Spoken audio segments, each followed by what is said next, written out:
Leo awakened moment before the sun went down. Torture.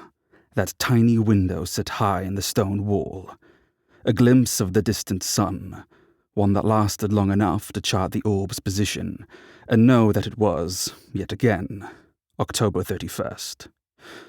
Then it slipped behind the garden wall, signaling the approach of twilight.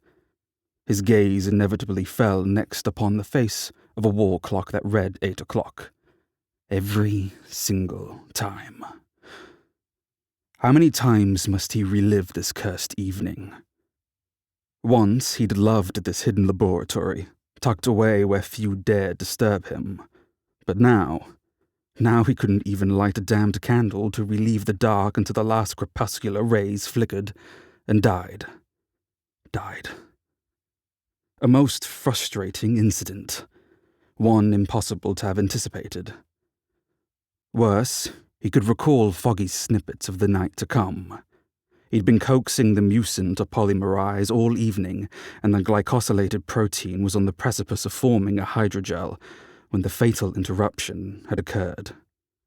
All he wanted was to complete that work, yet time and again his every effort failed. He glared at his semi-transparent fingers, passed them through the clear glass of an Erlenmeyer flask, sighed. A few more minutes, then he'd try again. Clasping his hands behind his back, he rocked onto his heels and tipped his head back, counting the snails that crept across the floor, walls, and ceiling while they left glistening trails behind them to mark their passage. Thank ether the creatures loved the damp, dark, and decaying. Not only were the gastropods a necessity, they were his only companions. He snorted. Tucked beneath the ground, this space was as silent as a grave, which it almost was, save nowhere within the cool chamber had he found any bones. A relief, really, not to have his own skull staring back at him with empty sockets.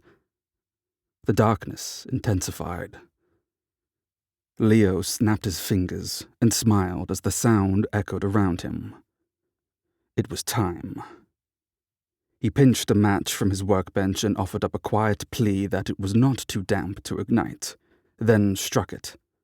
Relief rode his exhale, and he touched flame to wick. A small circle of light radiated outward, illuminating an oddly dust-free workspace. That missing feature bothered him to no end. He cut another notch into the wood of the table. 23 marks in total. By his count, it ought to be 1885. But, without dust, without a dead body or bloodstains to confirm his own death, he couldn't shake the supposition that it might still be 1862.